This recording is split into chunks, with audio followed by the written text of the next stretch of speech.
পয়েন্টগুলো। 1 নম্বর পয়েন্টে একটা বন্ধুত্বপূর্ণ পরিবেশ লাগবে। 2 নম্বর, পড়ার জন্য একটি সুন্দর রুটিন লাগবে। 3 নম্বর, লাইব্রেরিতে নিয়ে যেতে হবে। 4 নম্বর, বাচ্চার সঙ্গে খোলাখুলি আলোচনা করতে হবে।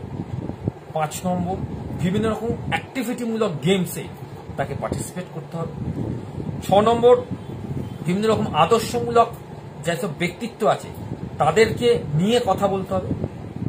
7 নম্বর, রোজ রেগুলার বেসিসে তাকে খবরের কাগজ হোক বা অন্য কোনো গল্পের বই হোক তাকে দিয়ে দিতে হবে এবং সে নিজের মতো করে সে পড়বে। 8 নম্বর, নীতিবাচক অর্থাৎ পজিটিভ কথাগুলো তাকে কন্টিনিউ ব্যবহার করাতে হবে এবং শেখাতে হবে।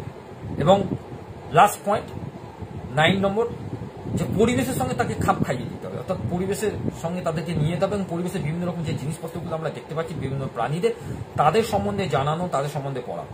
তাহলে এই পয়েন্টগুলো যদি আমরা ব্যবহার করি তাহলে অবশ্যই শিশুদের পড়ার অভ্যেস অনেক অনেক অনেক বেটার হবে।